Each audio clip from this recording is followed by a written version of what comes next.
Izin memperkenalkan diri, nama saya Renza Nur Iksan dengan NPM 2414071042 dari kelas Tab C dari jurusan Teknik Pertanian Fakultas Pertanian Universitas Lampung. Saya di sini akan melakukan presentasi tentang materi motor bakar.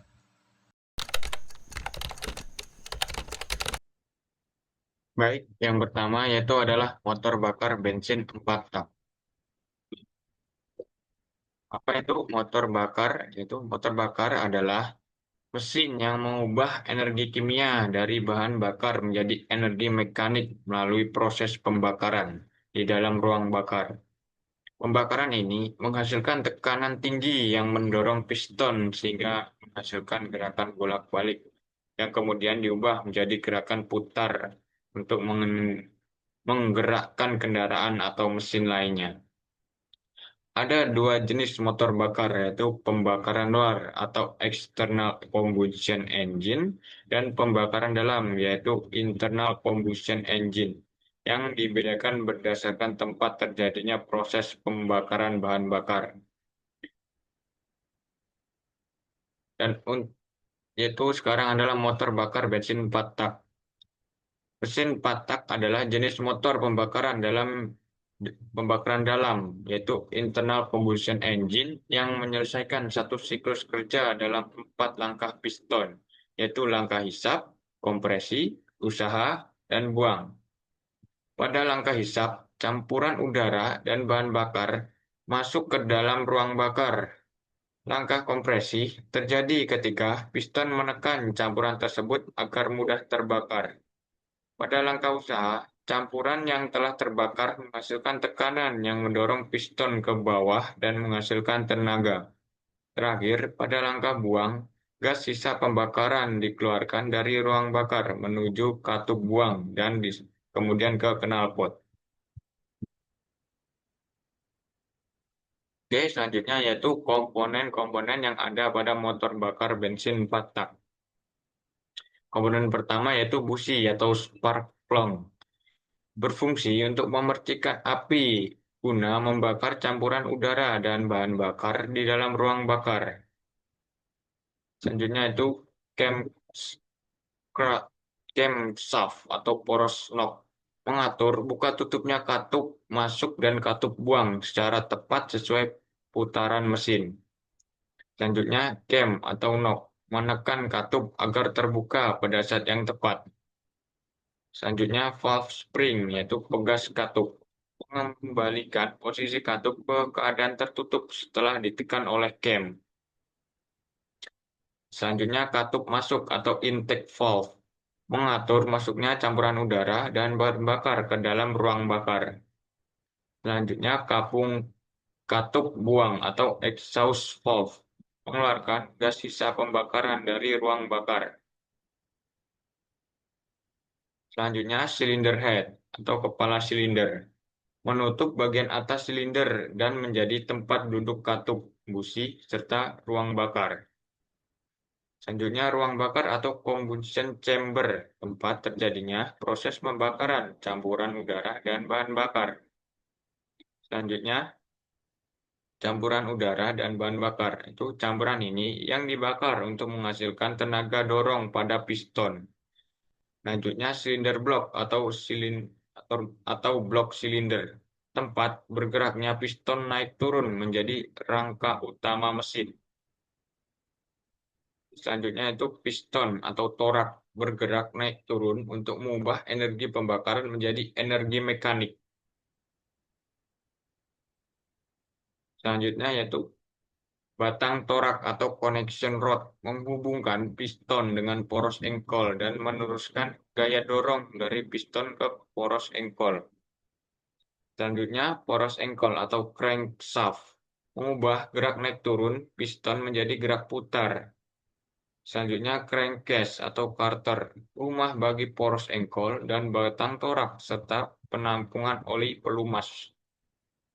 Dan terakhir itu sistem dingin atau cooling system, menyerap dan membuang panas berlebih dari mesin agar suhu bekerja tetap stabil. Langkah pertama yaitu langkah hisap. Langkah hisap pada motor 4 tak adalah tahap pertama dalam siklus kerja mesin, di mana piston bergerak dari titik mati atas atau TMA menuju titik mati bawah atau TMB. Pada saat ini, katup masuk terbuka dan katup buang tertutup sehingga udara atau campuran udara dan bahan bakar dapat masuk ke dalam ruang silinder akibat tekanan vakum yang terjadi. Gerakan piston ke bawah ini menyebabkan bahan bakar dan udara terhisap melalui katup masuk. Setelah piston mencapai titik mati bawah, katup masuk tertutup menandai berakhirnya langkah hisap dan siap memasuki langkah kompresi. Selanjutnya yaitu langkah kedua, langkah kompresi. Langkah kompresi pada motor 4 tak adalah saat piston bergerak dari titik mati bawah ke titik mati atas dengan kedua katup masuk dan katup keluar tertutup untuk menekan campuran bahan bakar dan udara di dalam ruang bakar. Langkah ketiga adalah langkah usaha. Langkah usaha pada motor 4 tak adalah tahap ketika piston bergerak dari titik mati bawah ke titik mati atas setelah proses pembakaran terjadi. Pada langkah ini, energi hasil pembakaran bahan bakar dan udara mendorong piston ke bawah dengan kuat, sehingga menghasilkan tenaga yang digunakan untuk memutar poros engkol. Tenaga inilah yang kemudian diteruskan ke sistem transmisi dan akhirnya menggerakkan kendaraan. Proses ini merupakan satu-satunya langkah yang menghasilkan tenaga pada siklus motor 4 tak. Dan langkah terakhir yaitu langkah buang. Langkah buang pada motor 4 tak adalah tahap ketika piston bergerak dari titik mati bawah menuju titik mati atas untuk mengeluarkan sisa-sisa gas hasil pembakaran dari ruang bakar. Pada saat ini, katup buang terbuka sementara, katup masuk tertutup, sehingga gas sisa pembakaran terdorong keluar melalui saluran buang menuju knalpot. Proses ini bertujuan membersihkan ruang bakar agar siap menerima campuran udara dan bahan bakar baru pada siklus berikutnya. Langkah buang menjadi tahap penutup dalam satu siklus kerja motor bakar 4 tak. Selanjutnya adalah kelebihan yang ada pada motor bakar 4 tak. Kelebihan motor bakar 4 tak adalah memiliki efisiensi bahan bakar yang lebih baik karena proses pembakarannya terjadi secara sempurna di setiap siklusnya. Selain itu, motor ini menghasilkan emisi gas buang yang lebih bersih dan lebih tidak memiliki warna dibandingkan motor 2 tak karena tidak ada campuran oli pada bahan bakar saat proses pembakaran terjadi. Suara yang dihasilkan juga jauh lebih halus dan getarannya lebih rendah sehingga memberikan kenyamanan saat digunakan. Di samping itu, motor 4 tak cenderung memiliki umur mesin yang lebih panjang karena sistem pelumasannya lebih baik dan tidak cepat aus dibandingkan motor 2 tak yang setiap pembakarannya terjadi pembakaran antara bahan bakar dan oli yang menyebabkan terjadinya asap dan menyebabkan mesin cepat aus dan rusak. Selanjutnya yaitu kekurangan motor bakar 4 tak. Kekurangan motor bakar 4 tak adalah konstruksinya jauh lebih rumit karena memiliki lebih banyak komponen seperti katup masuk, katup buang, sehingga perawatannya lebih sulit dan biaya produksinya lebih tinggi. Tenaga yang dihasilkan juga relatif lebih kecil dibandingkan motor 2 tak dengan kapasitas mesin yang sama karena hanya satu langkah yang menghasilkan tenaga dari 4 langkah kerja. Selain itu, bobot mesin lebih berat sehingga kurang cocok untuk kendaraan yang membutuhkan akselerasi cepat. Motor bakar 4 tak juga membutuhkan oli pelumas lebih banyak dan harus diganti secara berkala supaya mesin tetap awet dan tidak cepat rusak. Berikut adalah contoh soal untuk motor bakar 4 tak. Soalnya yaitu suatu silinder mempunyai volume ruang sisa atau clearance volume yaitu VC sama dengan 50 mili dan volume langkah atau sweep volume VD 500 mili. Hitunglah rasio kompresi mesin tersebut. Diketahui adalah volume langkah piston VD sama dengan 500 mili dan volume ruang sisa VC sama dengan 50 mili. Ditanyakan yaitu berapa rasio kompresi dari mesin tersebut. Penyelesaiannya yaitu kita menggunakan rumus CR sama dengan VD ditambah VC dibagi VC. Dan hasilnya ada CR sama dengan 500 ditambah 50 dibagi 50. Pertama kita jumlahkan 500 tambah 50 dahulu dan mendapatkan 550 dibagi 50. Dan hasilnya yaitu CR-nya adalah 11. Dan keterangannya adalah artinya volume total silinder saat piston berada di titik mati bawah atau TMB adalah 11 kali lebih besar dibandingkan volume ruang bakar saat piston berada di titik mati atas atau TMA. Semakin besar rasio kompresi, semakin tinggi tekanan dan efisiensi pembakaran pada mesin. Sekian materi dari motor bakar 4 tak bensin. Baik, materi selanjutnya yaitu motor bakar 4 tak diesel. Apa itu motor bakar diesel? Motor bakar diesel adalah mesin pembakaran dalam atau internal combustion engine yang menggunakan bahan bakar solar dan bekerja berdasarkan prinsip penyalaan sendiri atau self-ignition. Pada motor bakar ini, udara terlebih dahulu dikompresikan di dalam silinder hingga mencapai tekanan dan suhu yang sangat tinggi. Kemudian bahan bakar disemprotkan ke dalam ruang bakar dan langsung terbakar akibat panas dari udara yang terkompresi tersebut. Proses ini, pembakaran, terjadi tanpa bantuan busi, berbeda dengan motor bakar bensin. Motor diesel dikenal memiliki efisiensi tinggi dan torsi besar, sehingga banyak digunakan pada kendaraan berat seperti truk, bus, mesin industri, dan traktor pertanian. Oke, selanjutnya yaitu apa itu motor bakar 4 tak diesel? Motor bakar diesel 4 tak adalah jenis mesin pembakaran dalam atau ignition combustion engine yang menggunakan bahan bakar solar atau diesel dan menyelesaikan satu siklus kerjanya dalam 4 langkah piston, yaitu langkah hisap, langkah kompresi, langkah usaha, dan langkah buang. Pada motor bakar ini, udara murni dihisap ke dalam silinder saat langkah hisap. Kemudian dikompresi dengan tekanan tinggi pada langkah kompresi hingga suhunya sangat panas. Setelah itu, bahan bakar disemprotkan oleh injektor ke dalam udara panas tersebut sehingga sehingga bahan bakar terbakar secara spontan tanpa memerlukan busi. Hingga pembakaran ini mendorong piston ke bawah untuk menghasilkan tenaga pada langkah usaha. Dan akhirnya gas sisa pembakaran dikeluarkan pada langkah buang. Motor diesel 4 tak banyak digunakan pada kendaraan besar, truk, bus, kapal, mesin industri karena efisiensinya tinggi, torsinya besar, dan konsumsi bahan bakarnya lebih hemat dibandingkan motor bensin.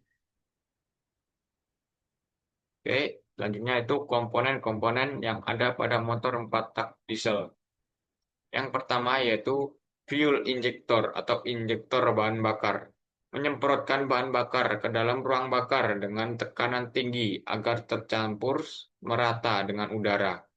Dan bahan bakar yang disemprotkan itu sampai menjadi embun yang sangat halus sehingga sangat mudah terbakar karena bahan bakar solar sangat sulit terbakar. Berbeda dengan bahan bakar bensin biasa. Oke, komponen selanjutnya yaitu intake valve atau katup masuk. Mengatur masuknya udara atau campuran udara dan bahan bakar ke dalam silinder saat langkah hisap. Selanjutnya exhaust valve atau katup buang. Mengeluarkan gas sisa-sisa pembakaran dari ruang bakar saat langkah buang. Selanjutnya intake port atau saluran masuk. Jalur tempat udara mengalir masuk menuju silinder. Selanjutnya exhaust port atau saluran buang. Jalur keluarnya gas hasil pembakaran menuju knalpot. Selanjutnya cooling fins atau sirip pendingin. membantu membuang panas dari mesin, dan umumnya pada mesin pendinginan udara. Selanjutnya itu piston atau torak, bergerak naik turun di dalam silinder untuk mengubah tekanan hasil pembakaran menjadi gaya mekanik. Selanjutnya, connection rod atau batang torak menghubungkan piston dengan poros engkol dan meneruskan gaya dorong dari piston. Selanjutnya, crankshaft atau poros engkol mengubah gerakan naik turun piston menjadi gerakan putar yang digunakan untuk menggerakkan kendaraan. Selanjutnya, crankcase atau carter, rumah bagi poros engkol dan connection rod, serta tempat penampungan oli pelumas untuk melumasi komponen mesin. Oke, yang pertama yaitu langkah hisap pada motor diesel 4 tak. Langkah hisap pada motor bakar diesel 4 tak adalah tahap pertama dari siklus kerja mesin, di mana piston bergerak dari titik mati atas (TMA) ke titik mati bawah (TMB). Pada saat ini, katup masuk terbuka, sedangkan katup buang tertutup, sehingga udara murni dapat terhisap masuk ke dalam silinder akibat perbedaan tekanan antara udara luar dan ruang silinder. Tidak seperti mesin bensin, yang dihisap pada mesin diesel hanyalah udara tanpa campuran bahan bakar. Gerakan piston ke bawah menciptakan vakuman atau hisapan yang membantu proses masuknya udara setelah piston mencapai titik mati bawah. Katup masuk menutup dan udara yang telah masuk siap dikompresi pada langkah berikutnya untuk memasukkan suhu dan tekanan tinggi yang dibutuhkan saat proses pembakaran. Dan langkah kedua yaitu langkah kompresi.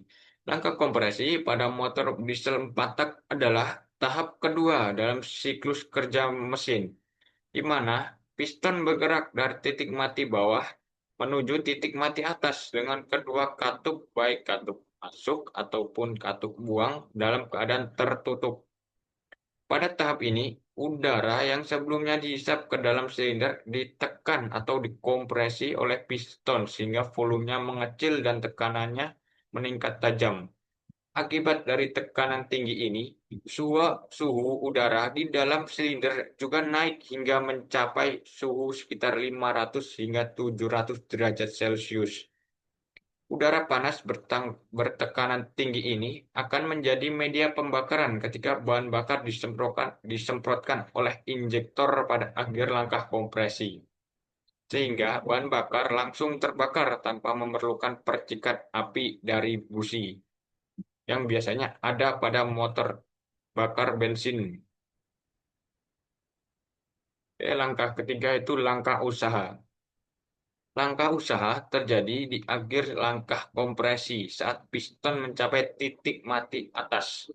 Pada titik ini, volume ruang bakar menjadi sangat kecil sehingga suhu dan tekanan udara ada pada posisi paling tinggi-tingginya.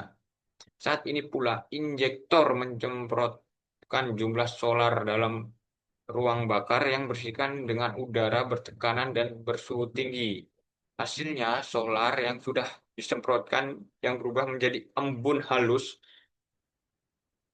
terbakar seketika karena suhu udara melebihi titik nyala solar. Hingga hasilnya dari pembakaran tersebut berupa ekspansi yang mendorong piston bergerak ke titik mati bawah. Langkah terakhir yaitu langkah buang. Langkah buang berlangsung selesai piston terkena ekspansi pembakaran. Saat piston mencapai titik mati bawah, piston bergerak dari titik mati bawah ke titik mati atas dengan katup buang terbuka. Gerakan piston ke atas, yaitu mengecilkan volume, akan mendorong gas sisa pembakaran keluar dari ruang bakar menuju exhaust manifold atau knalpot. Setelah piston mencapai titik mati atas, katup buang tertutup, piston kembali bergerak ke titik mati bawah dan katup buang terbuka. Lalu siklus selanjutnya akan berlangsung kembali. Selanjutnya yaitu kelebihan motor bakar 4 tak diesel. Motor bakar 4 tak diesel memiliki kelebihan utama berupa efisiensi bahan bakar yang sangat tinggi, karena proses pembakarannya lebih sempurna akibat rasio kompresi yang besar. Selain itu, motor diesel menghasilkan torsi yang lebih kuat pada putaran rendah, sehingga sangat cocok untuk kendaraan berat dan mesin industri. Daya tahannya juga tinggi karena konstruksinya lebih kuat dan mampu bekerja dalam waktu yang lama. Di samping itu, motor diesel lebih hemat bahan bakar serta lebih aman karena bahan bakar solar tidak mudah terbakar dibandingkan bensin. Kekurangan dari motor bakar 4 tak diesel yaitu kekurangannya biaya awal dan perawatannya lebih mahal karena komponen mesinnya harus kuat menahan tekanan tinggi. Selain itu, motor diesel cenderung lebih berisik dan getaran yang sangat besar saat beroperasi dibandingkan motor bensin. Pembakarannya juga menghasilkan asap hitam atau putih dan emisi yang sangat banyak, terutama jika perawatannya yang kurang baik. Di sisi lain, mesin diesel memiliki putaran maksimum yang lebih rendah sehingga akselerasinya tidak secepat motor bensin.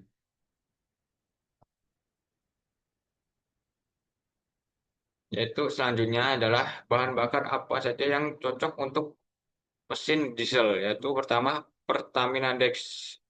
Pertamina Dex ini adalah bahan bakar yang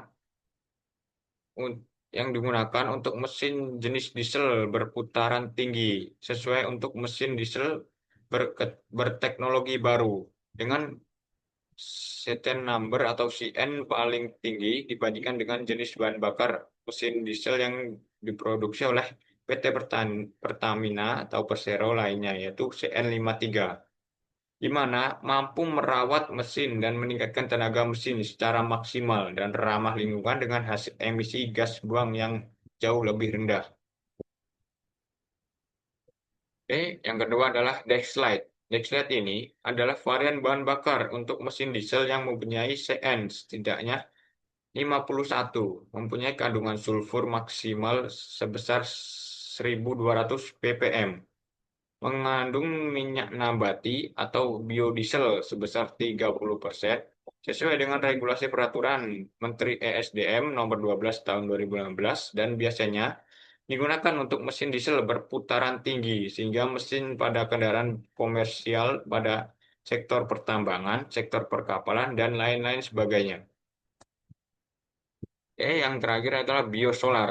Biosolar ialah bahan bakar hasil destilasi yang mengandung unsur minyak nabati atau disebut juga biodiesel sesuai dengan regulasi peraturan Menteri ESDM nomor 12 tahun 2015 seperti Dexlite, yaitu sebesar 30%, digunakan pada mesin diesel berputaran tinggi seperti pada kendaraan komersial, pada sektor pertambangan, sektor perkapalan, dan lain sebagainya. Oke, berikut adalah contoh soal untuk motor bakar diesel 4 tak. Mesin diesel memiliki stroke atau S sama dengan 120 mm dan berputar pada 2000 rpm. Hitunglah main pada piston speed. Diketahui yaitu stroke yaitu 120 mm yang kita ubah menjadi meter yaitu 0,120 meter. Kecepatan mesin yaitu 2000 rpm. Yang ditanyakan adalah kecepatan piston rata-rata. Untuk menyelesaikan soal tersebut, kita menggunakan rumus up sama dengan 2 dikali stroke dikali RPM dibagi 60. Dan penyelesaiannya yaitu 2 dikali 0,120 meter dikali 2000 RPM dibagi 60. Dan hasilnya yaitu 8 meter per sekon untuk rata-rata kecepatan piston.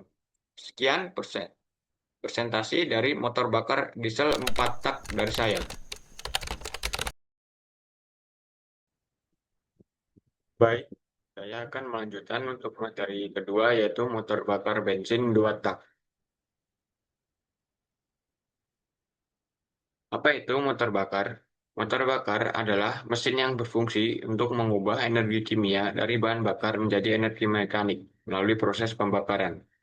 Energi panas yang dihasilkan dari pembakaran bahan bakar diubah menjadi gerak piston yang kemudian diteruskan menjadi gerak putar pada poros engkol untuk menggerakkan kendaraan atau mesin lainnya. Berdasarkan tempat terjadinya pembakaran, motor bakar dibedakan jadi dua jenis, yaitu motor pembakaran luar atau external combustion engine, di mana pembakaran terjadi di luar mesin seperti pada turbin uap, dan motor bakar pembakaran dalam, yaitu internal combustion engine, di mana pembakaran terjadi di dalam ruang bakar mesin seperti pada motor bensin dan motor diesel. Motor bakar banyak digunakan karena mampu menghasilkan tenaga besar dengan ukuran mesin yang relatif kecil dan efisiensi yang tinggi. Motor bakar dua tak adalah mesin pembakaran dalam, yaitu internal combustion engine, yang menyelesaikan satu siklus kerja dalam dua langkah piston, yaitu ke atas dan satu ke bawah. Dalam satu putaran poros engkol, sudah dihasilkan satu kali tenaga. Saat piston naik, terjadi kompresi, dan saat turun terjadi langkah usaha sekaligus pembuangan gas. Mesin ini memiliki konstruksi sederhana dan tenaga besar, tapi lebih boros bahan bakar serta menghasilkan emisi gas buang yang lebih tinggi dibandingkan motor dua tak. Komponen-komponen yang ada di motor bakar dua tak meliputi satu busi yang berfungsi menghasilkan percikan api untuk membakar campuran bahan bakar dan udara di ruang pembakaran. Selanjutnya yaitu ruang pembakaran. Berfungsi sebagai tempat terjadinya pembakaran campuran bahan bakar dan udara untuk menghasilkan tenaga. Selanjutnya piston atau seher. Berfungsi bergerak naik turun untuk mengubah tekanan hasil pembakaran menjadi gerakan mekanis yang memutar poros engkol. Selanjutnya katup atau reed valve berfungsi mengatur masuknya campuran bahan bakar dan udara ke dalam ruang engkol serta mencegah aliran balik bahan bakar.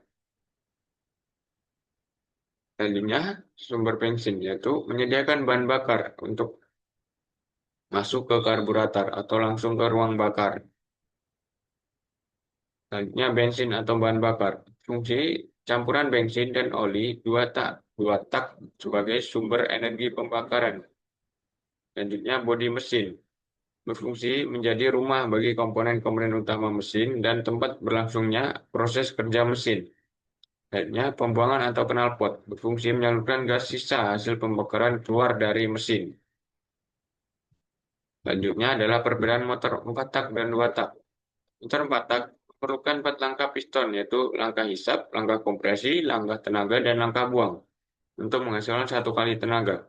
Sedangkan motor 2 tak hanya memerlukan 2 langkah, yaitu kompresi dan usaha untuk menggabungkan langkah lainnya.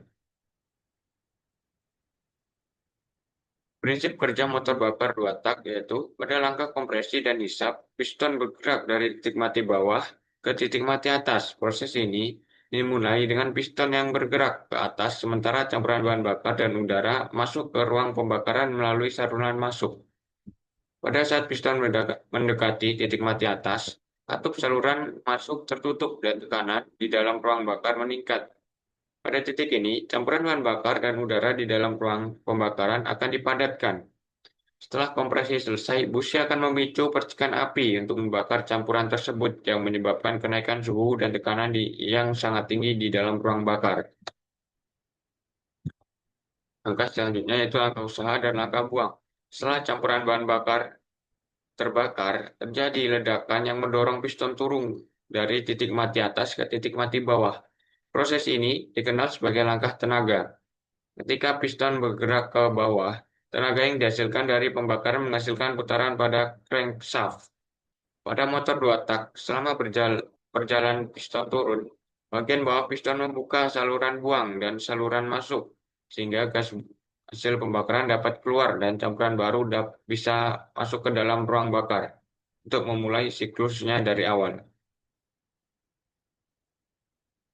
Pada motor 2 tak, bahan bakar yang dikeluarkan dari saluran pembilasan akan terdorong hingga mencapai posisi titik mati atas. Ketika bahan bakar tersebut sudah mencapai posisi titik mati atas, maka piston pun akan menutup saluran pembuangan dan saluran pembilasan dengan sendirinya. Hal ini kemudian akan menyebabkan bahan bakar masuk ke saluran di bawah piston dan memicu tekanan silinder yang meningkat. Bunga api akan keluar dari busi dan jadi letusan dengan sendirinya. Kelebihan dari motor dua tak yaitu memiliki tenaga besar karena setiap satu putaran poros engkol menghasilkan satu langkah usaha.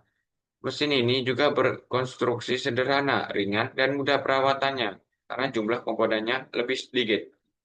Selain itu, motor dua tak memiliki respon akselerasi cepat sehingga cocok digunakan untuk kendaraan yang membutuhkan tenaga besar dalam waktu singkat, seperti motor balap, motor trail, atau mesin gergaji.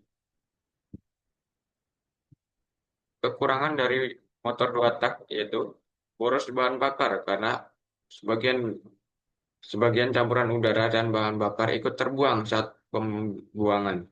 Selain itu, motor ini menghasilkan emisi gas buang yang tinggi karena oli ikut terbakar bersama bahan bakar. Mesin dua tak juga lebih cepat panas dan cepat aus sehingga umur mesinnya lebih pendek dibandingkan motor dua tak. Suaranya cenderung lebih bising dan membutuhkan perawatan lebih sering agar tetap bekerja optimal. Bahan bakar untuk motor dua tak adalah campuran antara bensin dan oli samping atau oli dua tak. Campuran ini diperlukan karena motor dua tak tidak memiliki sistem pelumasan terpisah seperti motor empat tak.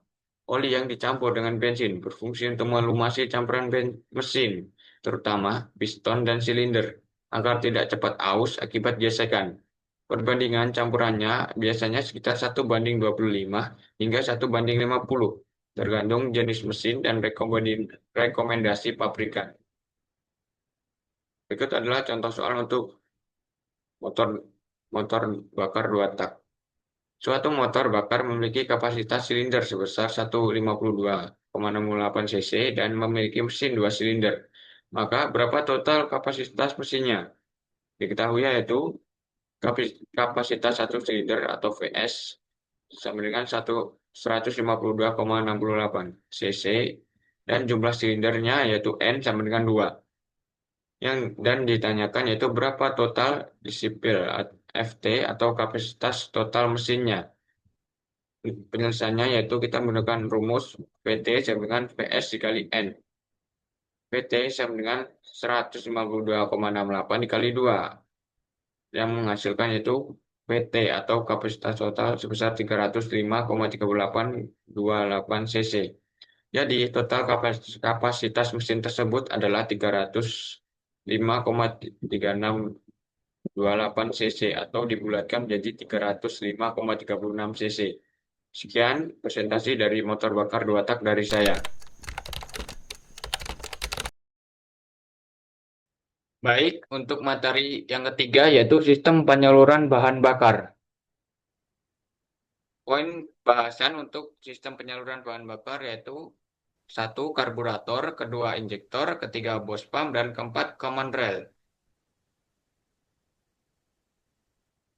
Apa itu sistem penyaluran bahan bakar? Sistem penyaluran bahan bakar adalah serangkaian komponen yang berfungsi untuk menyimpan, menyalurkan, dan mengatur pasokan bahan bakar dari tangki ke mesin untuk proses pembakaran. Sistem ini memastikan bahan bakar baik bensin maupun diesel tersalurkan secara konsisten dan efisien ke mesin agar dapat menghasilkan tenaga yang optimal untuk menggerakkan kendaraan. Oke, untuk yang pertama yaitu karburator. Karburator adalah alat pada mesin bensin yang berfungsi untuk mencampurkan udara dan bahan bakar dengan perbandingan yang tepat sebelum masuk ke ruang bakar. Karburator bekerja berdasarkan prinsip hisapan, yaitu vakum, yang terjadi saat piston bergerak turun pada langkah hisap. Sehingga udara mengalir melalui venturi, yaitu saluran yang menyempit dan menciptakan tekanan rendah. Tekanan rendah ini menarik bahan bakar dari mangkuk pelampung melalui nozzle, lalu tercampur dengan udara yang masuk. Campuran udara dan bahan bakar tersebut kemudian dialirkan ke silinder untuk dibakar. Dengan demikian, karburator berperan penting dalam mengatur jumlah bahan bakar yang sesuai dengan kebutuhan mesin. baik saat longsem, akselerasi, maupun beban tinggi.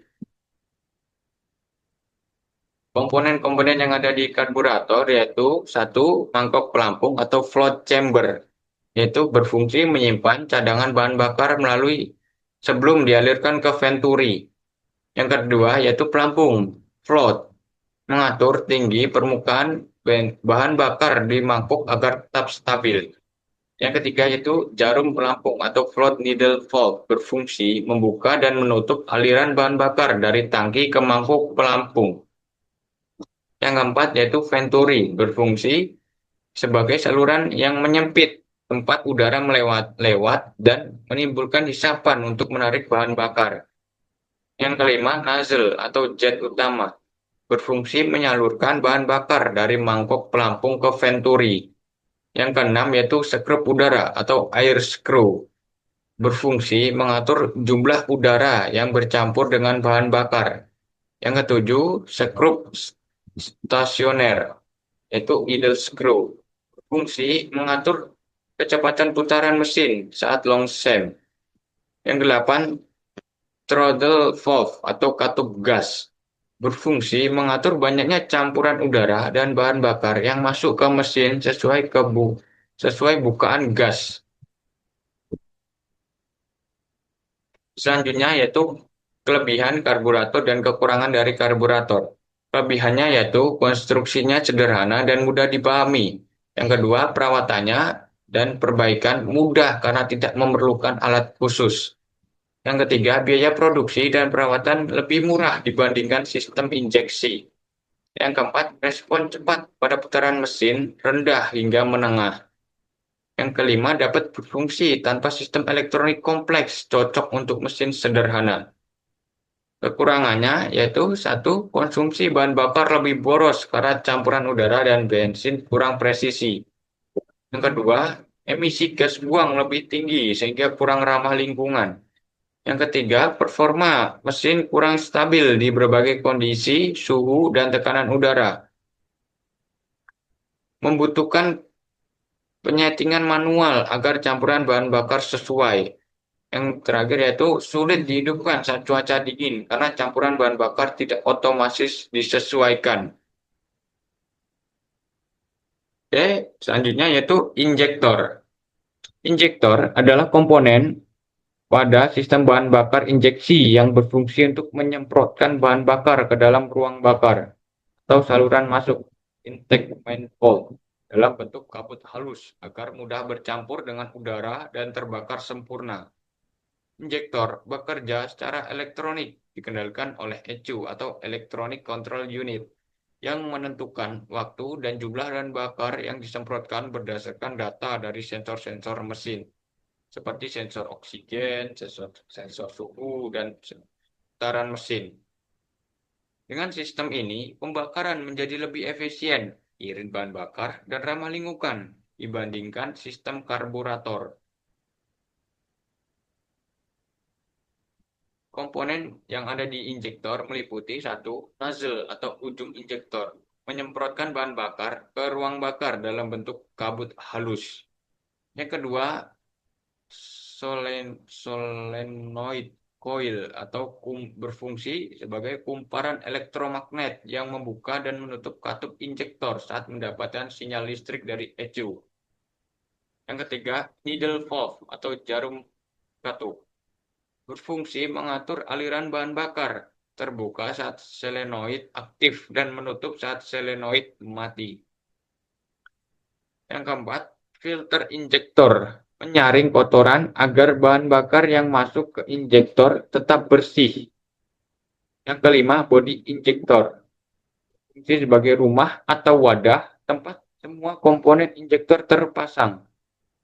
Yang keenam, O-ring atau sel, mencegah kebocoran bahan bakar di antara sambungan injektor dan manifold atau rail bahan bakar.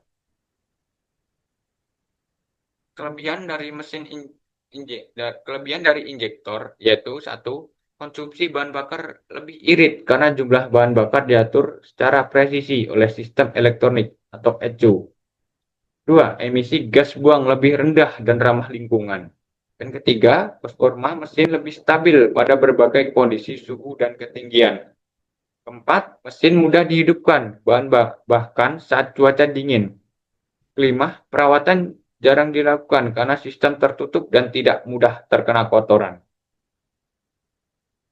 Kekurangan dari injektor yaitu harganya lebih mahal dibandingkan sistem karburator. Yang kedua, perbaikan sulit karena memerlukan peralatan khusus dan teknisi berpengalaman. Yang ketiga, sistem tergantung pada kelistrikan sehingga tidak berfungsi jika ada gangguan listrik atau ecu rusak. Yang keempat, sulit dimodifikasi secara manual karena pengaturannya berbasis komputer. Yang ketiga yaitu Bosch Pump. Bosch Pump adalah jenis pompa bahan bakar yang dikembangkan oleh perusahaan teknologi terkenal, Bosch. Pompa ini bertugas untuk menyedot bahan bakar dari tangki kendaraan dan memompanya ke sistem injeksi bahan bakar. Dalam Bosch Pump, tekanan bahan bakar dihasilkan oleh mekanisme internal dan bahan bakar akan diberikan dalam jumlah yang tepat ke setiap silinder mesin, memastikan pembakaran yang efisien. Komponen yang ada di Bosch Pump yaitu satu, crankshaft, yaitu berfungsi menggerakkan plunger untuk menekan bahan bakar. Itu nomor dua yaitu plunger dan barel. Berfungsi memompa bahan bakar bertekanan tinggi. Tiga, deliver valve. Berfungsi mencegah aliran balik bahan bakar. Yang keempat, governor. Berfungsi mengatur jumlah bahan bakar sesuai putaran mesin. Yang kelima yaitu feed pump. Berfungsi memompa bahan bakar dari tangki ke pompa utama. Yang keenam, control crank. Berfungsi mengatur posisi plunger untuk menentukan jumlah bahan bakar yang diinjeksikan. Yang terakhir yaitu timing device, mengatur waktu penyemprotan bahan bakar. Berikut adalah kelebihan dan kekurangan Bosch Pump. Kelebihannya yaitu tekanan bahan bakar tinggi, membuat pembakaran lebih sempurna dan efisien. Yang kedua, tahan lama dan kuat karena dibuat dari bahan berkualitas tinggi. Tiga, konsumsi bahan bakar lebih irit dibandingkan sistem lama. Yang keempat, performa mesin stabil terutama pada mesin diesel konvensional. Yang kelima, tidak bergantung sistem elektronik penuh sehingga lebih mudah diperbaiki di lapangan. Kurangan Bosch Pump yaitu satu, konstruksinya rumit dan memerlukan penyetelan presisi tinggi. Yang kedua, perbandingan dan kalibrasi sulit harus dilakukan oleh teknisi khusus dengan alat tertentu. Yang ketiga, harga suku cadang dan servis relatif mahal. Yang keempat, tekanan dan waktu injeksi tetap, sehingga injeksi masih kalah dibandingkan sistem common rail yang dikontrol elektronik. Dan yang terakhir yaitu common rail. Common rail adalah sistem injeksi bahan bakar modern pada mesin diesel yang menggunakan satu saluran tekanan tinggi atau rail untuk menyalurkan bahan bakar ke seluruh injektor. Fungsinya menyediakan tekanan bahan bakar tinggi dan stabil untuk setiap injektor, sehingga pembakaran lebih efisien, tetap tenaga mesin meningkat dan emisi berkurang. Komponen common rail yaitu fuel tank, fungsi sebagai tempat penyimpanan bahan bakar. Selanjutnya feed pump atau pompa transfer, berfungsi memompa bahan bakar ke pompa bertekanan tinggi. Selanjutnya high pressure pump, yaitu berfungsi menaikkan tekanan bahan bakar hingga ratusan bar. Selanjutnya common rail atau pipa bersama, menyimpan bahan bakar bertekanan tinggi. Selanjutnya injektor, menyemprotkan bahan bakar ke ruang bakar sesuai perintah ECU. Selanjutnya ECU atau Electric Control Unit, mengatur tekanan waktu dan jumlah injeksi secara elektronik. Selanjutnya pressure sensor dan regulator, berfungsi memantau dan menjaga tekanan di rel agar tetap stabil. Common rail dengan menggunakan sistem common rail, bahkan bahan bakar disimpan dalam sebuah pipa bersama yang disebut common rail. dan ditembakkan ke injektor oleh kontrol elektronik. Ini memungkinkan injeksi bahan bakar untuk lebih presisi dan terkontrol, sehingga dapat meningkatkan efisiensi bahan bakar dan mengurangi emisi. Karena sistem common rail memungkinkan injeksi bahan bakar yang lebih presisi dan terkontrol. Mesin diesel yang menggunakan sistem ini biasanya lebih bertenaga dan lebih ramah lingkungan dibandingkan sistem mesin diesel tradisional. Oleh karena itu, sistem common rail seringkali digunakan pada kendaraan diesel modern dan mesin diesel industri.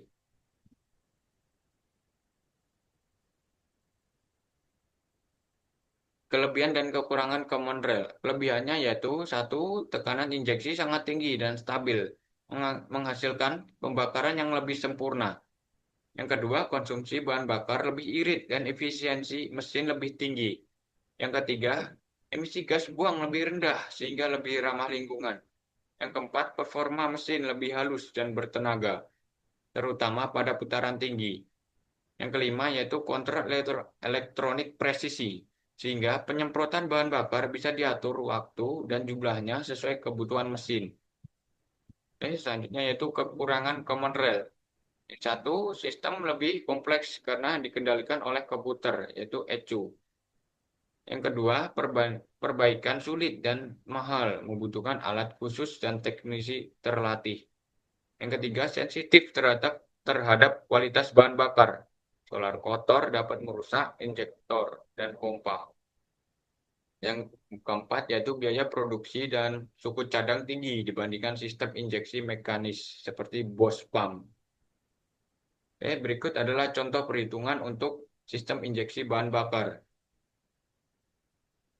Sebuah mesin bensin 4 silinder memiliki konsumsi bahan bakar sebesar 0,2 gram per detik per silinder saat berputar pada 3000 rpm.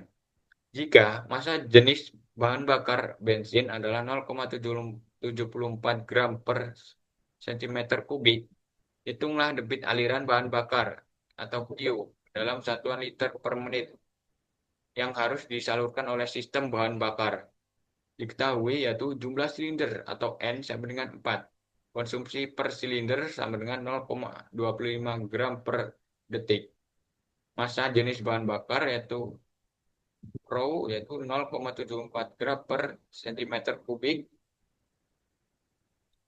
Itu 1 cm kubik sama dengan 1 mililiter. Dan yang ditanyakan yaitu debit aliran bahan bakar total Q dalam liter per menit. Penyelesaiannya yaitu satu, hitung total konsumsi massa bahan bakar. Itu M total sama dengan 0,25 gram per sekon dikali 4 sama dengan 1 gram per sekon. Kita ubah massa menjadi volume aliran menggunakan rumus Q sama dengan M dibagi rho sama dengan Q 1 sama dengan 0,74 sama dengan 1,35 cm kubik per detik. Ubah ke liter per menit. Jadi 1,35 cm kubik per detik sama dengan 1,35 dikali 60 sama dengan 81 cm kubik per menit. 81 cm kubik per menit sama dengan 0,081 liter per menit. Jadi hasilnya yaitu 0,081 liter per menit untuk debit aliran bahan bakar total. Sekian materi sistem penyaluran bahan bakar dari saya. Baik, saya akan melanjutkan presentasi untuk materi keempat, yaitu sistem pelumasan dan sistem pendinginan. Untuk yang pertama yaitu sistem pelumasan. Sistem pelumasan mobil berfungsi untuk menyalurkan oli ke seluruh bagian mesin agar gesekan antar komponen berkurang, keausan dicegah, dan suhu mesin tetap stabil.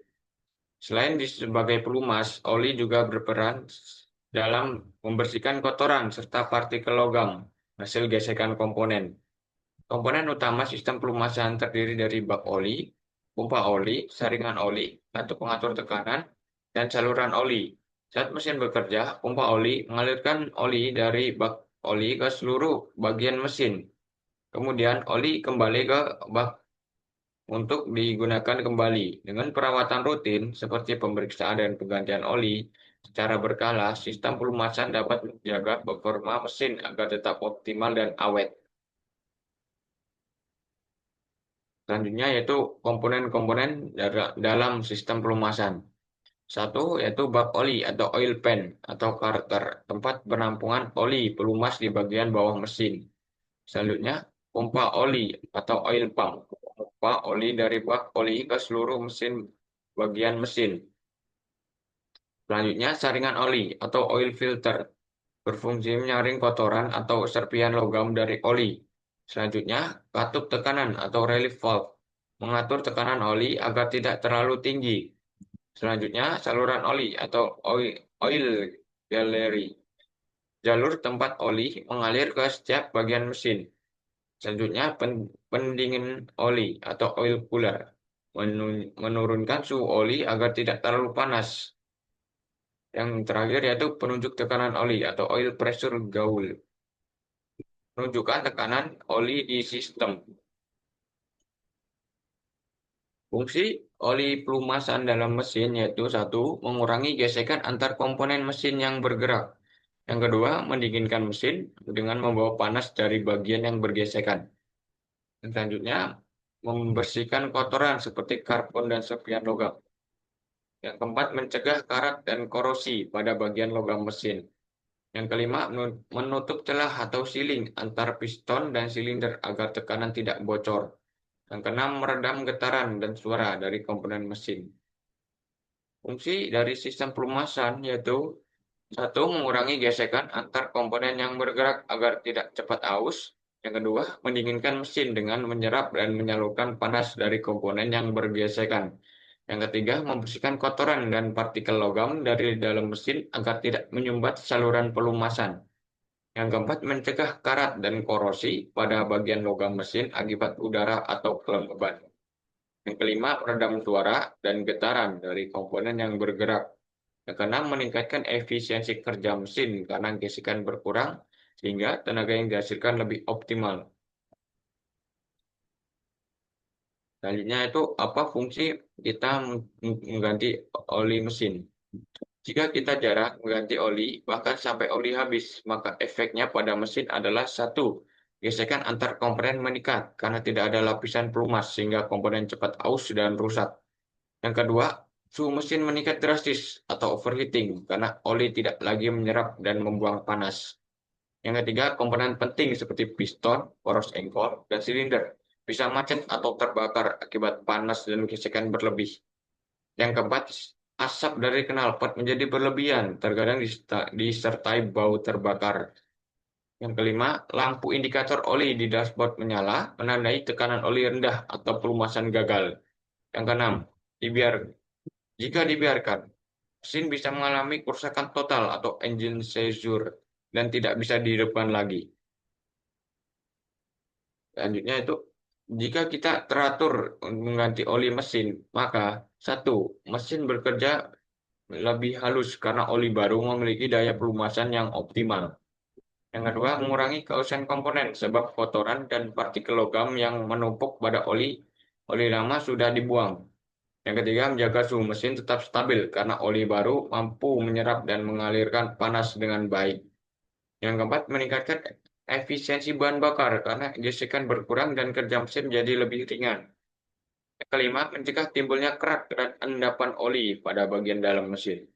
Yang keenam, memperpanjang umur mesin karena pelumasan dan perlindungan terhadap karat serta korosi tetap terjaga. Selanjutnya yaitu adalah sistem pendinginan. Sistem pendinginan mobil ada sistem yang berfungsi untuk menjaga suhu mesin agar tetap stabil pada suhu kerja ideal, sehingga mesin tidak terlalu panas atau overheating dan tidak terlalu dingin saat beroperasi. Dengan adanya sistem pendinginan, panas yang dihasilkan dari proses pembakaran dan gesekan dalam mesin dapat dibuang atau dikendalikan, sehingga mesin dapat bekerja dengan efisien dan tidak cepat rusak, dan memiliki umur pemakaian yang lebih lama. Ada beberapa jenis sistem pendinginan. Di antaranya yaitu adalah sistem pendingin air dan udara. Yang kita akan bahas ini sistem pendingin air. Sistem pendingin air adalah sistem yang mendinginkan mesin dengan air dan zat cair untuk melepaskan panas. Umumnya sistem pendingin ini digunakan pada mesin berdaya tinggi seperti mobil. Dalam sistem pendingin air, cairan yang digunakan sebagai cairan pendingin dapat berupa air mineral atau cairan sistem pendingin khusus atau cairan pendingin.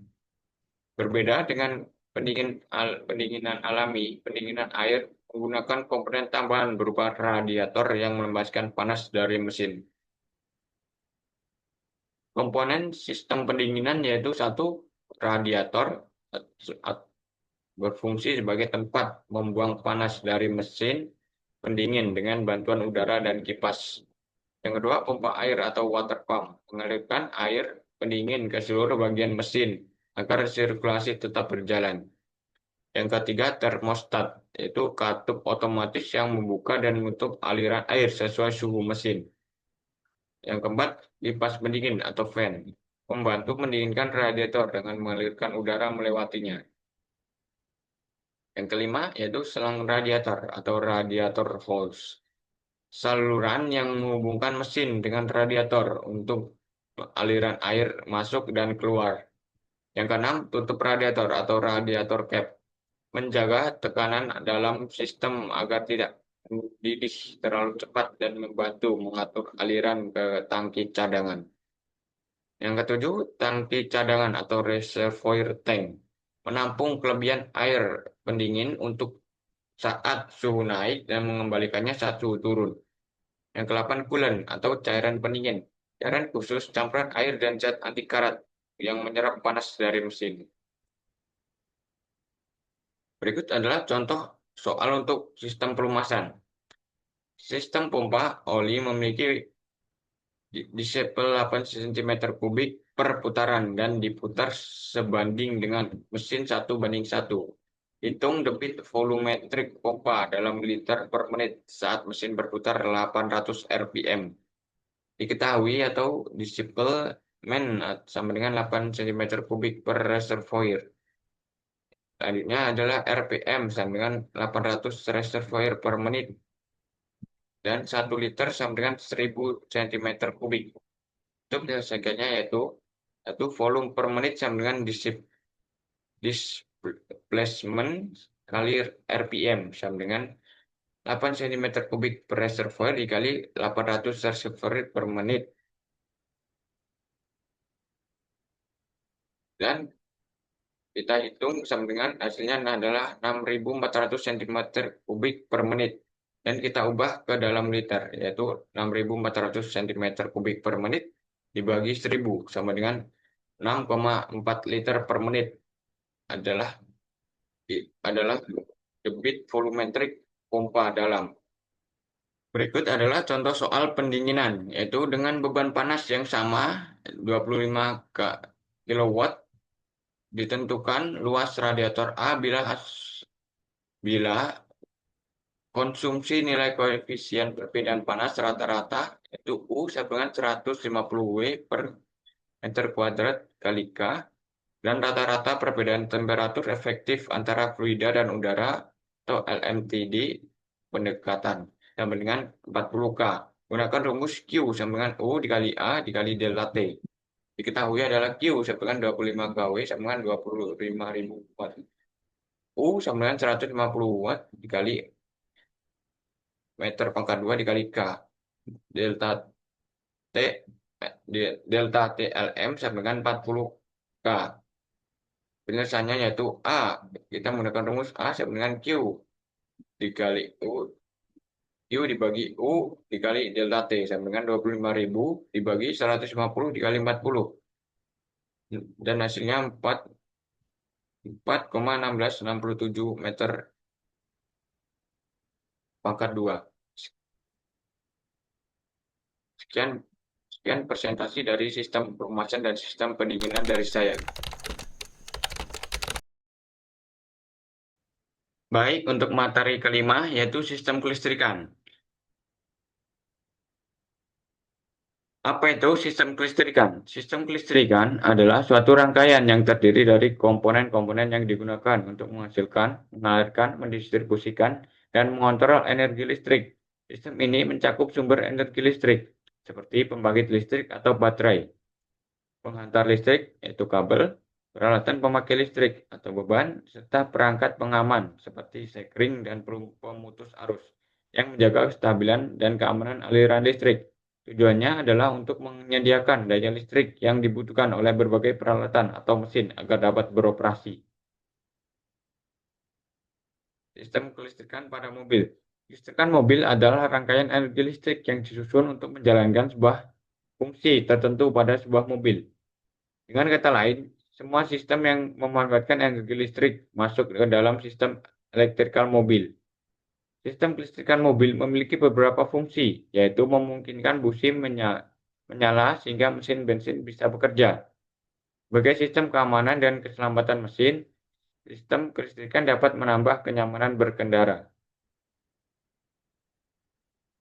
Fungsi utama sistem kelistrikan mobil adalah untuk menyediakan dan mendistribusikan energi listrik yang dibutuhkan oleh seluruh komponen kendaraan. Sistem ini berperan penting dalam menghidupkan mesin melalui motor starter, mengisi kembali daya aki menggunakan alterator, serta menyalakan berbagai peralatan listrik seperti lampu, klakson, wiper, dan sistem hiburan. Selain itu, sistem kelistrikan juga berfungsi menjaga kestabilan arus dan tegangan agar semua komponen kendaraan dapat bekerja dengan optimal dan aman, tanpa terjadi kerusakan akibat kelebihan arus listrik. Sistem kelistrikan mesin adalah semua rangkaian kelistrikan yang terdapat pada mesin mobil. Fungsi sistem kelistrikan mesin adalah untuk membantu kinerja mesin agar lebih efisien. Contohnya pada busi. Busi dapat memercikan bunga api karena adanya proses perubahan energi listrik ke energi api. Proses perubahan ini dilakukan dalam sebuah rangkaian sistem kelistrikan mesin.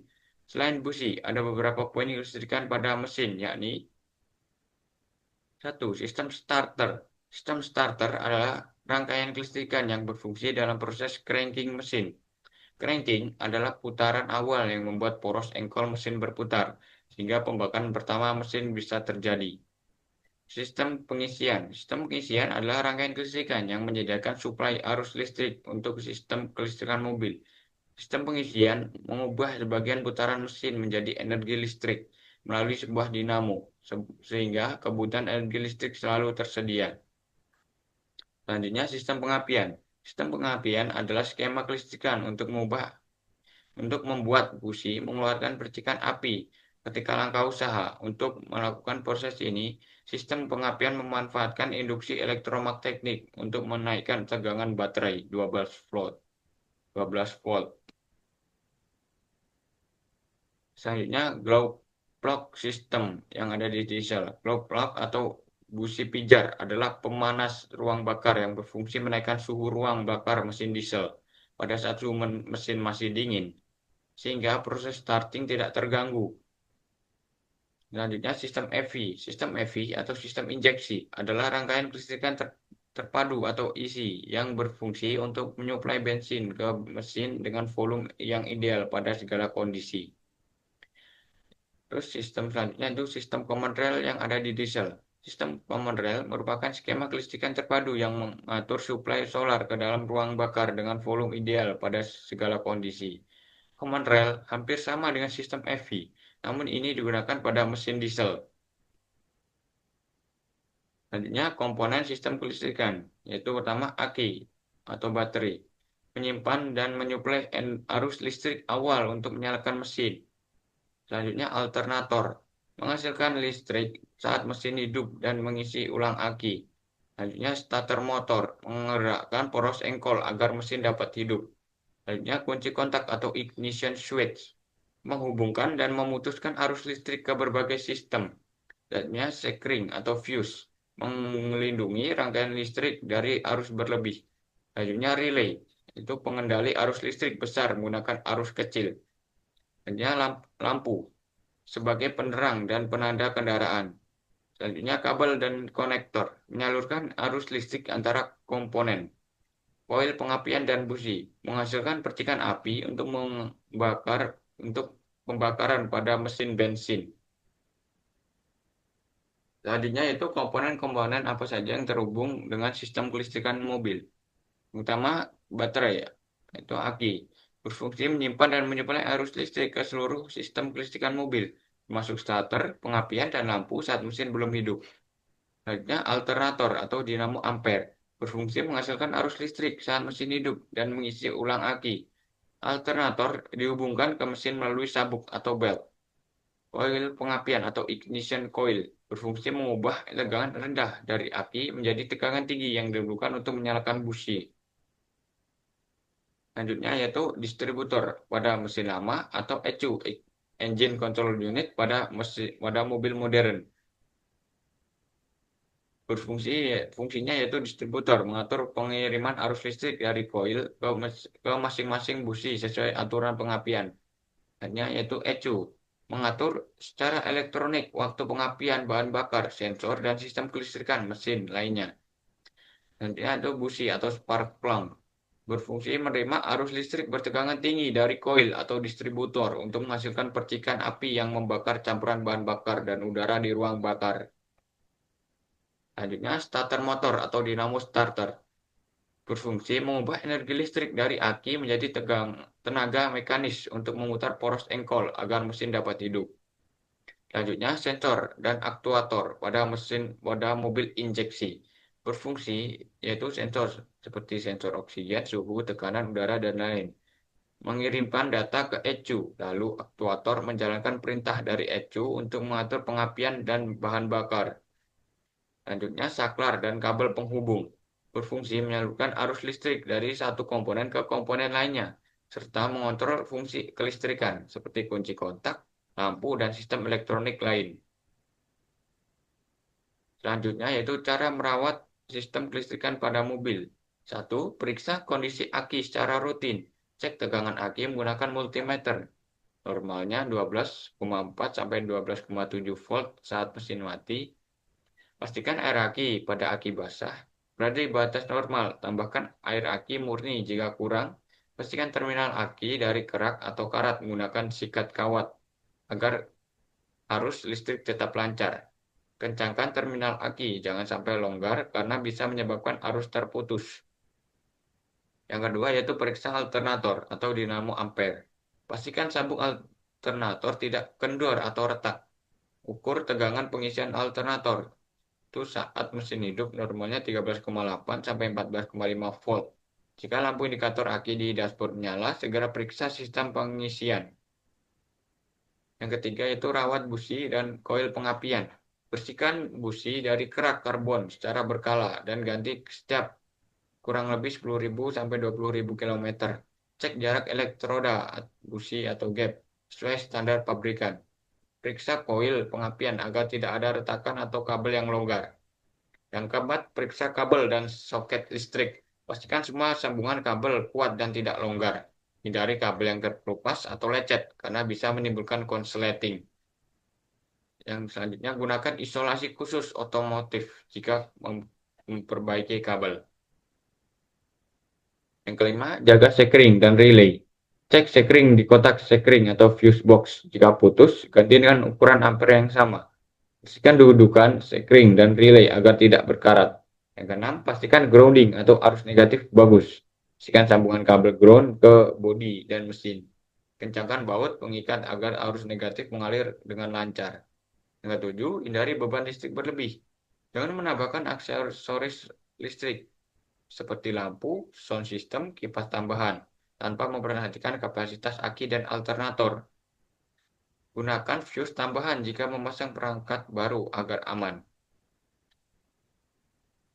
Selanjutnya yaitu masalah pada sistem kelistrikan mobil. Yang satu, aki lemah atau rusak. Penyebab umur aki sudah lama, air aki habis, terminal kotor atau berkarat, atau alternator tidak mengisi. Akibatnya mesin sulit dihidupkan, lampu redup, sistem kelistrikan tidak berfungsi normal. Alternator tidak mengisi, yaitu dinamo ampere rusak. Penyebabnya sabuk alternator putus atau kendur, dioda rusak, atau kabel pengisian terlepas. Akibatnya yaitu aki tidak terisi, indikator aki menyala di dashboard, dan mobil mati saat aki habis. Yang ketiga, koil pengapian lemah atau putus. Penyebabnya usia pemakaian, panas yang berlebihan, atau arus yang tidak stabil. Akibatnya percikan api di busi lemah, pembakaran tidak sempurna, mesin pincang atau sulit dihidupkan. Yang keempat yaitu busi kotor atau rusak. Penyebabnya itu campuran bahan bakar tidak tepat, oli masuk ke ruang bakar atau busi aus. Akibatnya mesin berebet, tenaga lemah, boros bahan bakar, dan sulit dihidupkan. Yang kelima, kabel dan soket longgar atau konsleting. Penyebabnya getaran, panas, gigitan tikus, atau isolasi kabel terkelupas. Akibatnya arus listrik tidak stabil, sekring sering putus, sistem pengapian terganggu, bahkan bisa menyebabkan kebakaran. Yang keenam, sekring, fuse putus. Penyebabnya arus pendek atau short circuiting atau beban listrik berlebihan. Akibatnya komponen tertentu, lampu, klakson, kipas, dan lain-lain tidak berfungsi. Yang ketujuh, starter motor bermasalah. Penyebabnya karbon beras aus, relay starter rusak, atau arus aki lemah. Akibatnya mesin tidak mau hidup saat kunci kontak diputar. Selanjutnya ECU, Engine Control Unit yang error. Penyebabnya tenaga tidak stabil, air atau debu masuk, atau kerusakan sensor. Akibatnya mesin tidak bekerja normal, cek engine nyala, konsumsi bahan bakar tidak efisien. Yang kesembilan, grounding atau arus negatif yang buruk. Penyebabnya sambungan argon berkarat atau longgar. Akibatnya kelistrikan tidak stabil, lampu redup, sensor error, atau sistem injeksi terganggu. Berikut adalah soal sistem kelistrikan. Sebuah aki 12 volt digunakan untuk menghidupkan beban sebesar 60 watt selama 24 jam. Hitung kapasitas aki AH yang dibutuhkan. Diketahui P sama dengan 60 watt, T sama dengan 4 jam, dan V sama dengan 12 volt. Rumusnya itu I sama dengan P per V. I sama dengan 60 dibagi 12 sama dengan 5 ampere. Kapasitas aki atau AH sama dengan I dikali T sama dengan 5 dikali 4 sama dengan 20 AH. Jawabannya adalah kapasitas aki yang dibutuhkan adalah 20 AH. Sekian untuk presentasi sistem kelistrikan dari saya.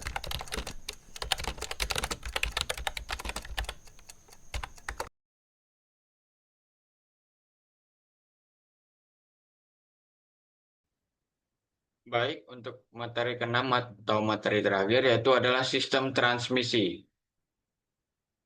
Sistem transmisi adalah sistem yang berfungsi untuk konversi torsi dan kecepatan putaran dari mesin menjadi torsi dan menghasilkan kecepatan yang berbeda-beda untuk diteruskan ke penggerak akhir. Konversi tersebut mengubah kecepatan putar yang tinggi menjadi lebih rendah tetapi lebih bertenaga, atau sebaliknya. Sistem transmisi adalah bagian mesin mobil yang digunakan untuk menyalurkan tenaga mesin ke roda penggerak. Tugas sistem ini untuk mengubah kecepatan dan tenaga putar. Tenaga yang dihasilkan oleh mesin akan dipindahkan oleh sistem ke diferensial. Fungsi transmisi. Ada beberapa macam fungsi dari transmisi. Yang utama yaitu untuk meneruskan tenaga yang dihasilkan oleh mesin dari kopling ke poros propeller. Fungsi kedua adalah menciptakan momen yang dihasilkan mesin menyesuaikan kebutuhan baik dari segi beban dan kondisi jalan. Ketiga adalah membuat kendaraan dengan roda 4 atau lebih dapat berjalan mundur. Fungsi keempat adalah memungkinkan kendaraan berada di posisi berhenti meskipun mesin masih menyala, baik itu mobil manual atau otomatis, memiliki transmisi yang berbeda.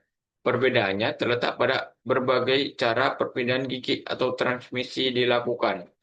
Pada mobil manual, perpindahan gigi harus dilakukan dengan manual menggunakan persneling atau gearbox. Jenis-jenis transmisi. Ada dua jenis transmisi, yaitu transmisi manual dan transmisi otomatis atau matic. Transmisi manual sering dianggap memiliki akselerasi yang lebih baik jika dibandingkan dengan mobil bertransmisi otomatis. Akan tetapi, transmisi manual memiliki cara pengoperasian yang cukup rumit, sehingga perlu perhatian khusus untuk bisa menguasainya. Dalam transmisi manual, Perpindahan gigi dilakukan secara manual, sehingga pengemudi harus memahami kode yang ada pada tuas. Kelebihan transmisi manual yaitu memiliki akselerasi yang baik, memiliki menawarkan kenyamanan yang baik, irit bahan bakar, dan biaya perawatan. Selanjutnya, transmisi otomatis dianggap lebih mudah dioperasikan jika dibandingkan dengan transmisi manual. Transmisi otomatis atau automatic transmission disimbolkan dengan AT, yang berarti sistem perpindahan gigi terjadi secara otomatis. Perpindahan gigi pada transmisi jenis ini menyesuaikan dengan tekanan pedal gas.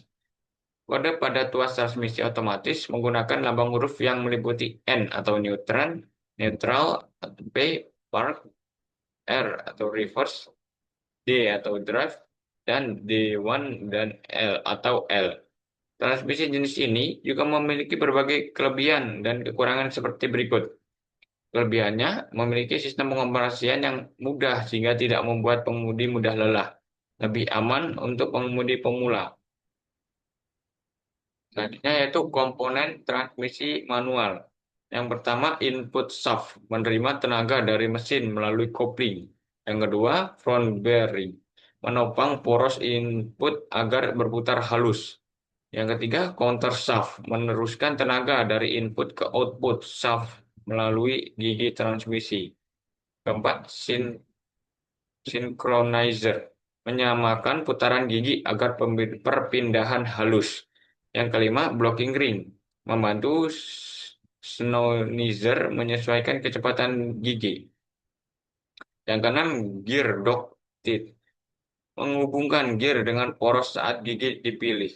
Yang ketujuh, shift fork, menggeser synchronizer saat tuas transmisi digerakkan.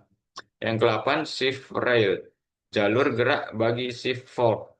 Yang sembilan, output shaft, menyalurkan tenaga ke poros propeller atau roda. Yang ke-10, reverse idle gear, mengubah arah putaran untuk gigi mundur. Selanjutnya adalah perawatan transmisi manual. Periksa yang utama adalah periksa dan ganti oli transmisi secara berkala. Oli transmisi berfungsi melumasi gigi-gigi transmisi agar tidak cepat aus. Ganti oli transmisi setiap 2.000 sampai 4.000 km atau sesuai rekomendasi pabrik. Selanjutnya, pastikan oli tidak bocor dan volumenya sesuai. Gunakan kopling dengan benar. Tekan pada kopling sepenuhnya saat memindahkan gigi. Jangan menahan kaki di pedal kopling saat berkendara karena dapat membuat kampas kopling cepat aus.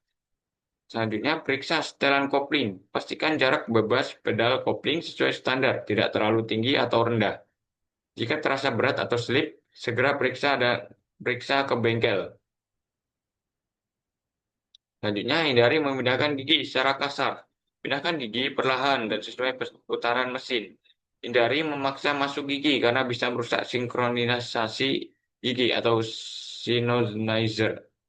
Periksa komponen tambahan. Cek tuas persneling, kabel kopling, dan bantalan atau bearing agar tetap dalam kondisi baik dan tidak berisik.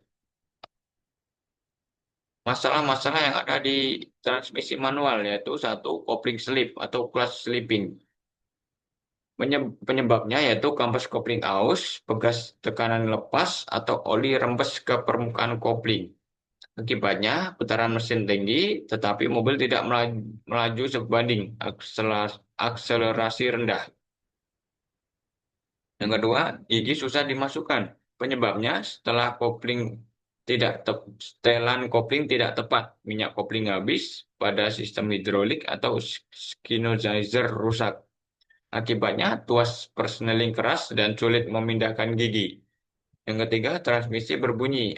Bunyinya biasanya crack atau menggerung.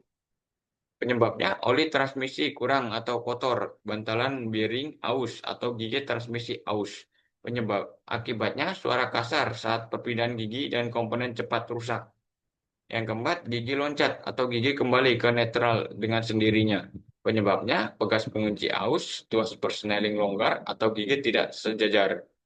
Akibatnya, gigi transmisi tidak bisa menahan posisi, terutama saat mobil berjalan. Yang kelima, pedal kopling terasa berat atau keras. Penyebabnya kabel kopling macet, bekas rusak, atau bantalan leher kopling release bearing aus. Akibatnya pengemudi cepat lelah dan perpindahan gigi tidak halus. Berikutnya yaitu cara kerja sistem transmisi manual. Transmisi manual bekerja dengan mengubah perbandingan gigi secara mekanis menggunakan bantuan kopling dan tuas persneling. Tujuannya adalah mengatur kecepatan dan torsi tenaga putar dari mesin ke roda.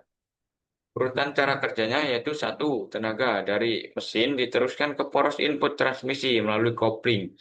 Saat pedal kopling ditekan, aliran tenaga dari mesin ke transmisi terputus sehingga gigi bisa dipindahkan tanpa gesekan. Yang kedua, tuas persneling atau shift lever digunakan untuk memilih rasio gigi yang diinginkan. Gigi satu menghasilkan torsi besar tapi kecepatan yang rendah. Gigi tinggi 4 atau 5 menghasilkan kecepatan tinggi tapi torsinya kecil.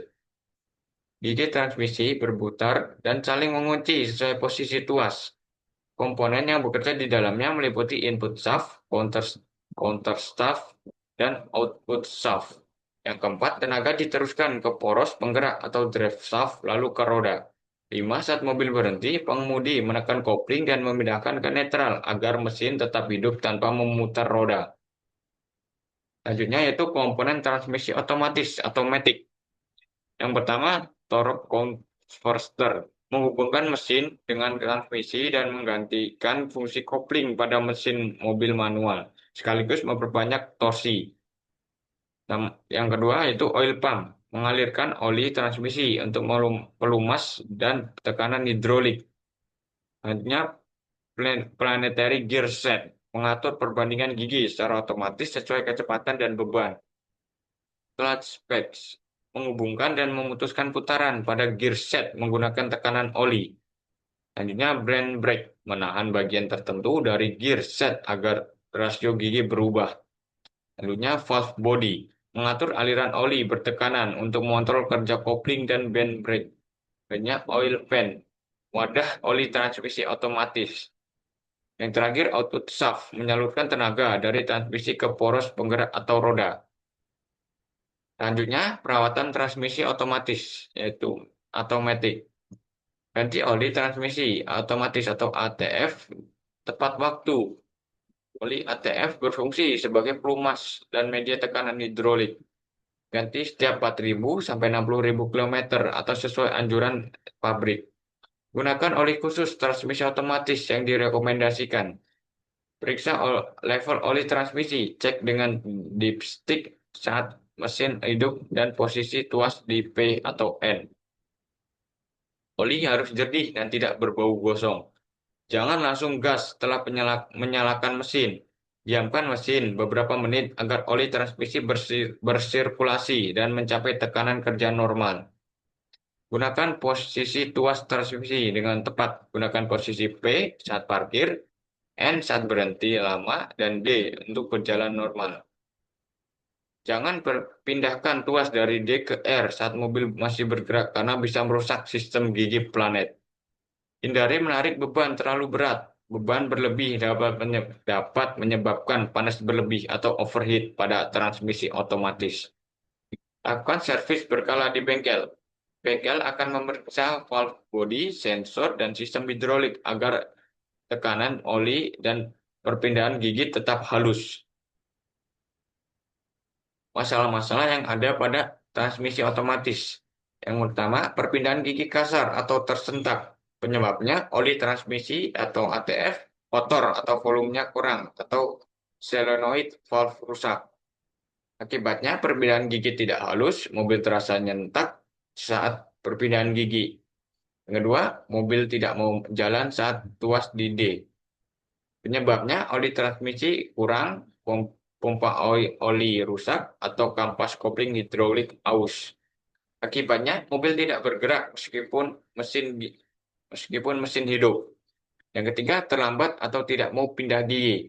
Penyebabnya tekanan oli transmisi tidak stabil, sensor rusak, atau ECU bermasalah. Akibatnya mesin meraung tinggi atau over rev. sebelum gigi naik atau tidak mau berpindah gigi sama sekali.